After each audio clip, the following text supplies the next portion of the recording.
Nungguin ya? Oke, baiklah, akan saya mulai. Assalamualaikum warahmatullahi wabarakatuh. Saya Ferdian Al-Halim Anafi dengan NIM 1806282 dari Fakultas Psikologi Universitas Malikul Saleh ingin mempresentasikan hasil dari kerja saya proposal praktikum psikodiagnostik 2 wawancara setting psikologi industri dan organisasi. Sebelumnya, saya ucapkan rasa hormat saya kepada Bu Yara Andita Anastasia, SPCMC Psikolog, sebagai dosen pembimbing dari mata kuliah Psikodiagnostik 2 wawancara. Sebenarnya saya ingin menaruh foto ibu di video ini, namun saya tidak berani dikarenakan kode etik dan juga tidak sopan karena saya belum meminta izin dan belum tentu beliau mengizinkan.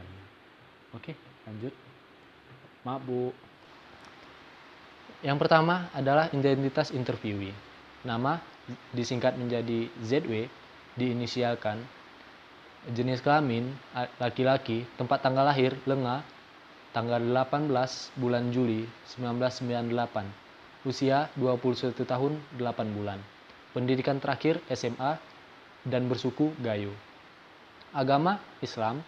Alamat Pondok Ulung Bener Meriah. Anak pertama dari 3 bersaudara. Yang kedua, ada identitas keluarga dari interviewee. Untuk identitas dari keluarga interviewee, ayah dari interviewee sudah tiada atau sudah meninggal. Jadi, saya tidak mendapatkan sama sekali data yang saya perlukan. Ibu interviewee dengan nama inisial AS berusia 30 tahun dengan pendidikan terakhir adalah SD. Pekerjaan sebagai petani, tempat tinggal Pondok Ulung Bener Meriah. Status cerai mati. Anak pertama nama ZW berusia 21 tahun 8 bulan. Pendidikan terakhir SMA. Pekerjaan sebagai PMI atau Palang Merah Indonesia. Tinggal di tempat yang sama dengan ibunya, Pondok Ulung Bener Meriah. Status belum menikah. Anak keduanya disingkat GP, berusia 16 tahun, pendidikan SMP atau sekolah menengah pertama. Pekerjaannya hanya sebagai pelajar, tempat tinggal sama, Pondok Ulung Bener Meriah. Anak ketiga SA, berusia 8 tahun, pendidikan SD, pekerjaan pelajar, status belum menikah, tempat tinggal sama, Pondok Ulung. Pemeriksaan dilakukan pada hari Rabu pada tanggal 3 April 2020. Bertepatan pada waktu mulai dari 10.30 waktu Indonesia bagian Barat sampai dengan jam 16 tepat waktu Indonesia Barat. Tempat pemeriksaan adalah Puskesmas Buntul, Kecamatan Permata. Tujuan pemeriksaan adalah untuk mengetahui seberapa besar motivasi berprestasi yang dimiliki interviewee. Di poin keempat ada proses dari wawancara, yaitu A. Prosedur wawancara. Tahapan pertama dalam melakukan wawancara adalah tahap persiapan, di mana pada tahap ini, interviewer mempersiapkan maksud dan tujuan wawancara. Pada tahap ini, interviewer juga menentukan tujuan dari wawancara yang akan dilaksanakan, dan juga menentukan siapa target yang akan diwawancarai. Selanjutnya, interviewer menetapkan landasan teori yang akan digunakan sebagai acuan dalam wawancara. Setelah menemukan teori yang akan digunakan sebagai acuan, kemudian interviewer langsung menentukan jenis dan teknik wawancara yang ingin digunakan, serta mempersiapkan daftar-daftar pertanyaan yang akan diajukan kepada interviewee pada saat wawancara berlangsung. Yang berikutnya adalah tahapan pelaksanaan atau pengambilan data. Pada tahap pelaksanaan, interviewer berada di lokasi wawancara untuk mulai melakukan proses wawancara dan mengajukan daftar pertanyaan yang telah dipersiapkan sebelumnya sesuai dengan teori yang telah ditetapkan sebagai acuan dari wawancara. Tahapan terakhir adalah tahap pengolahan data. Pada tahap pengolahan data, interviewer langsung memproses data dan membuatnya dalam bentuk deskripsi atau laporan, serta membuat verbatim dari hasil wawancara yang telah dilaksanakan. Berikutnya adalah tahap atau proses building rapport. yaitu B. Pada tahap pendekatan atau building rapport, interviewer dengan interviewee menjadi sedikit lebih mudah, dikarenakan interviewer dan juga interviewee pernah beberapa kali bekerja sama dalam suatu pekerjaan. Interviewee adalah seorang anggota dari sebuah organisasi, yaitu PMI, Palang Merah Indonesia, yang saat ini bertugas menjaga posko COVID-19 di sebuah desa yang bernama Buntul, Kecamatan Permata. Secara kebetulan, interviewer sedang ditugaskan untuk mengawasi dan mengantarkan keperluan-keperluan yang dibutuhkan di posko, seperti disinfektan, body thermometer, dan lain-lain. Interviewer sering berada di posko dan mengobrol dengan para petugas yang ada di posko tersebut. Setelah melakukan beberapa pekerjaan bersama-sama, interviewer langsung meminta kepada interviewee untuk mewawancarainya dan interviewee menerimanya. Nah, pada proses building rapport ini, saya memberikan sedikit contoh mengenai proses building rapport saya atau proses saya bekerja sama dengan interviewee. Berikut adalah foto-fotonya. Jangan khawatir, mengenai masalah perizinan, saya sudah meminta izin kepada interviewee dan diperbolehkan fotonya untuk ditampilkan dalam video ini. Silahkan dilihat.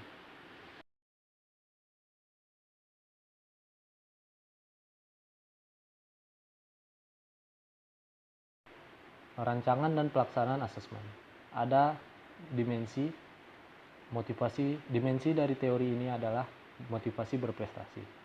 Aspeknya ada 5. Terdapat 5 aspek, yaitu yang pertama adalah tanggung jawab. Yang kedua, mempertimbangkan risiko dalam sebuah pekerjaan atau pemilihan pekerjaan serta tugas. Yang ketiga adalah kreatif dan inovatif. Yang keempat, ada waktu penyelesaian tugas, mengenai ketetapan waktu yang dikuasai oleh interviewee. Yang berikutnya, keinginan menjadi yang terbaik, dan itu adalah aspek yang terakhir. Tujuan dari aspek-aspek tersebut, seperti tujuan dari tanggung jawab, adalah untuk mengetahui kemampuan interviewee bertanggung jawab terhadap pekerjaannya. Metode yang digunakan adalah metode observasi dan wawancara.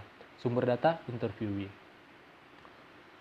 Berikutnya, yang kedua, mempertimbangkan risiko dan sebuah pekerjaan atau tugas.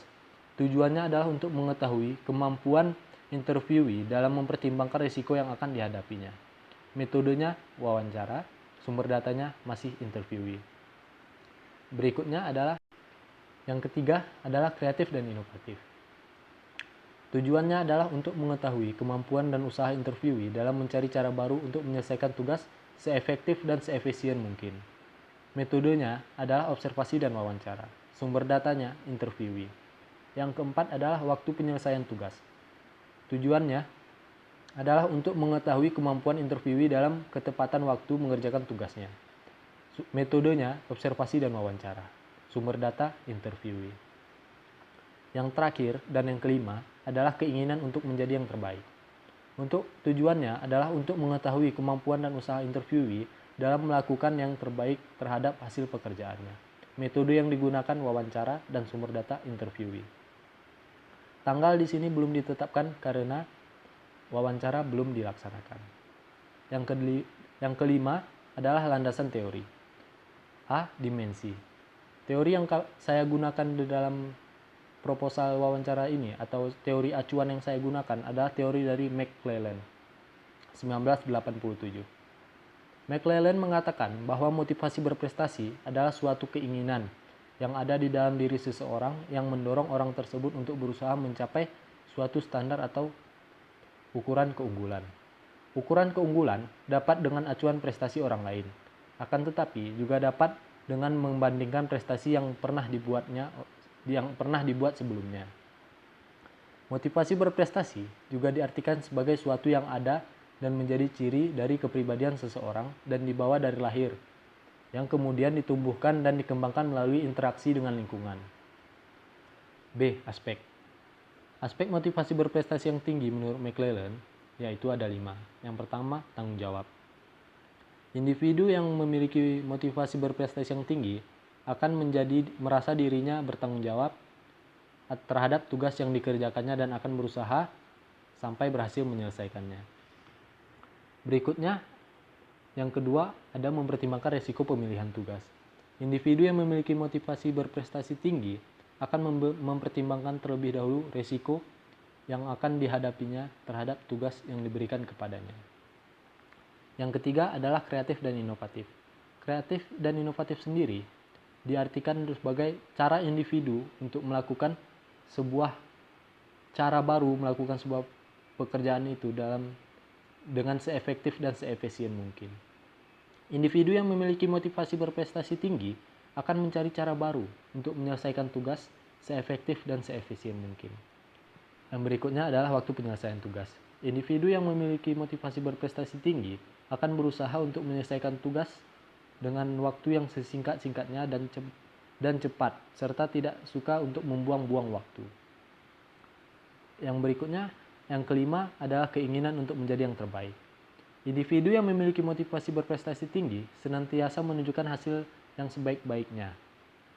Ia akan bekerja secara maksimal terhadap semua pekerjaannya. Berikutnya, C. Definisi operasional. Motivasi berprestasi adalah sebagai kompetisi dengan standar keunggulan. Dengan demikian, motivasi berprestasi ditandai dengan keinginan untuk mencapai suatu standar keunggulan. Standar keunggulan itu sendiri dapat kita lihat dari target yang ingin ia capai. Apakah itu prestasi yang sebelumnya yang pernah ia capai, atau juga standar keunggulan yang dihasilkan melalui standar orang lain. Berikutnya adalah definisi operasional dari tanggung jawab. Tanggung jawab secara umum adalah kesadaran manusia akan tingkah laku atau perbuatan baik, yang disengaja maupun yang tidak disengaja. Tanggung jawab juga berarti sebagai perwujudan kesadaran dan kewajiban. Dan dapat juga diartikan sebagai keadaan wajib menanggung segala sesuatu, dan jika terjadi apa-apa boleh dituntut, dipersalahkan, diperkarakan, atau juga berarti hak yang berfungsi menerima pembebanan sebagai akibat dan sikapnya terhadap orang lain. Berikutnya adalah mempertimbangkan risiko dari pemilihan tugas. Risiko sendiri berarti adalah bahaya, akibat, atau konsekuensi. Mempertimbangkan risiko dalam pemilihan tugas dapat dikatakan bahwa ia mempertimbangkan terlebih dahulu bahaya yang akan ia terima, akibat yang akan dia terima, dan konsekuensi yang akan terjadi apabila ia melakukan suatu tindakan dalam tugas tersebut. Yang berikutnya adalah kreatif dan inovatif. Kreatif dan inovatif dapat diartikan sebagai cara seseorang dalam melakukan sebuah pekerjaannya dengan berusaha menciptakan sebuah cara baru yang lebih cepat, lebih efektif, dan lebih efisien. Waktu penyelesaian tugas. Nah, dalam waktu penyelesaian tugas ini sendiri dapat diartikan sebagai ketetapan waktu atau seberapa cepat individu itu dapat menyelesaikan tugas yang telah diberikan. Apakah itu tepat sesuai dengan target waktu yang telah diberikan, ataukah itu lebih molor dari target yang telah diberikan. Berikutnya, yang kelima, keinginan untuk menjadi yang terbaik. Keinginan untuk menjadi yang terbaik dapat juga diartikan sebagai usaha individu mengusahakan suatu hasil dari pekerjaannya itu dengan secara maksimal. Berikutnya ada indikator. Dalam motivasi berprestasi, terdapat beberapa indikator pertanyaan yang mengacu pada aspek dari teori motivasi tersebut. Di antaranya adalah yang pertama, tanggung jawab. Pertanyaannya adalah, di saat Anda diberikan tugas untuk melakukan pendistribusian masker kepada para pengendara di jalan, kemudian banyak pejalan kaki berada di tempat yang sama, bagaimana tindakan Anda kepada para pejalan kaki tersebut? Pertanyaan ini menggambarkan bahwa seseorang itu memiliki tanggung jawab atau tidak. Yang kedua adalah di saat Anda tengah dalam tugas untuk menjaga suatu barang, yang pertanyaan kedua, isi ya, minum bentar Bu. Yang kedua, di saat Anda tengah dalam tugas untuk menjaga suatu barang, keperluan posko, kemudian teman Anda mengajak Anda untuk suatu keperluan, bagaimana tindakan yang akan Anda lakukan? Berikutnya adalah indikator mempertimbangkan resiko pemilihan tugas. Pertanyaannya, yang pertama, bagaimana pendapat Anda mengenai tugas yang memiliki potensi bahaya yang cukup besar, tetapi dengan gaji atau bayaran yang cukup besar pula? Yang kedua, menurutmu, Bagaimana risiko menjadi petugas pengawas pemeriksa COVID-19? Berikutnya, kreatif dan inovatif. Pada saat Anda berada dalam tugas pengantaran surat yang harus sampai tepat pada waktunya yang telah ditentukan, lalu Anda terkena kemacetan di jalan. Bagaimana cara Anda menyikapinya? Berikutnya, yang kedua, pada saat Anda tengah mengerjakan surat yang harus dikerjakan atau diselesaikan secepat mungkin, lalu secara tiba-tiba listrik padam. Bagaimana cara Anda menyikapi hal tersebut? Berikutnya adalah waktu penyelesaian tugas. Di saat Anda diberikan sebuah tugas oleh atasan Anda dan Anda diberikan waktu 2 hari untuk menyelesaikan tugas tersebut, apakah menurut Anda kita harus menyelesaikan tugas tersebut sesegera mungkin? Berikutnya yang kelima adalah keinginan untuk menjadi yang terbaik. Di saat Anda tengah berada dalam sebuah kompetisi atau pekerjaan dan pekerjaan tersebut menetapkan target yang harus dicapai, bagaimana pendapat Anda mengenai target yang harus kita capai tersebut? Yang ketiga, menurutmu apakah kita harus melebihi target tersebut?